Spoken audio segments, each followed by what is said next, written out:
It's Valerie Ling again. You get me twice tonight. I'm coming live to you from home now. Almost going to step out for dinner because it's raining, it's cold, and I tapped into my intuitive cues and I really just didn't feel like cooking today. I happened to stumble upon an article that the cybersecurity workers are burning out. Oh my word. And the funny thing was that the minute I read that, I felt a threat. Okay, I know people who work in cybersecurity and understand how important their role is in our world. And the article actually talked about how cybersecurity folk are like first responders these days, and they are, right?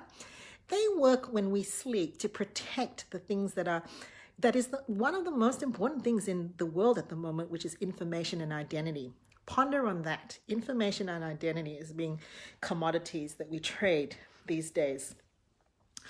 And I just wanted to come online and actually say something very, very specific and clearly.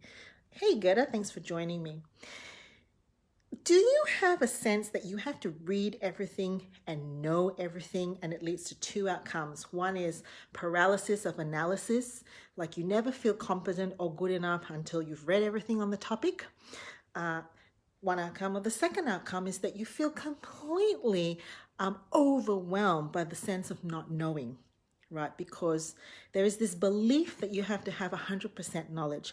Well, I want you to cast back, for those of you who are old enough, to the time when there was no internet and you had to find out about a topic. Maybe you were having an assignment. What did you do? My parents bought me an Encyclopedia Britannica, and by the next year it'd be outdated, right? So we had books that we went to. We had to physically look for them. Then we had to read them. Then we had to digest the information. You probably had to go and ask people. Well, the point is that knowledge and information this day happens at lightning speed. It is impossible for you to know everything. And so the impulse to research and to know, which actually comes from a fantastic posture of being analytical, loses the other part of the equation, which is to be contemplative, reflective, and synergistic in the information. So you want to synergize that information. And when you live in an online world, you're always going to be outdated. Even now, 1 second ago, like 5 GB of data just became obsolete. Guaranteed. So here's what I want to say into the burnout space. Number one, have a growth plan for yourself that is not based on shiny objects. Tom over there knows that subject, so I need to know about it as well. Look, I'm definitely vulnerable to that. I feel like I should know everything the world has written on burnout. Thankfully, there isn't that much at the moment, so I can kind of keep up to date. But look, I'm also a psychologist, I'm a supervisor, I'm a parent, I have medical stuff. I could keep going. But the important thing is you have a growth plan that is clearly aligned to what you want to see achieved in 12 months, right? One thing that you don't know, perhaps, that you'd like to know that's related to personal interest, two or three things that you have identified in terms of skill gaps that you think, yeah, I'd like to develop that. And maybe one thing for growth and interest and stimulation, and trying to make that something outside of your work. Yeah? Make that about an interest. So have a growth plan for yourself, number one. Number two, remember that it is about collective wisdom. You're not going to always know everything, but you can ask. You can refer to others. You can absorb and work with others and rely on other people's strengths and skills and expertise, and not have the script of saying, I should know, I should be like them. Well, you can't. It's like a jigsaw puzzle. We fit together and we help one another and we contribute to knowledge together. That's what I love about being a part of a group private practice. It's very hard for me. I will say to you that I often feel incompetent, that I should know everything. Every case that walks in, I should have the knowledge to do this.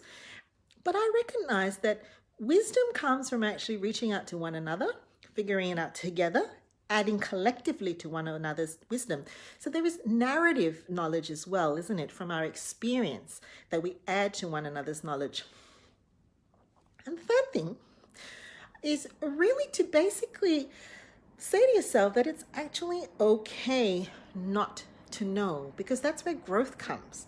And if you want to grow in 12 months and that's it, you can try. But if you can accept that it's also in the not knowing that we grow, then the mindset to let go of the belief that we have to figure it all out, know everything, read every book on the topic, click on every hyperlink that leads us down the portal somewhere else, we can let go of it. Because at the end of the day, we've got to step out of that and synthesize. So very often what I say to myself is, Valerie, trust in the cognitive processes of reflection and synthesis. If you give yourself space to absorb that information, to walk away, to stew on it, allow the filing process in your brain to go through short-term memory, long-term memory, procedural memory, semantic memory. Yes, there are all kinds of different memories. When you need the information, it will come to you. If it doesn't come naturally, you will know where to go and look and who to ask. All right? Please, do not burn yourself out in the brain with the belief that you have to know everything. It's time for me to go.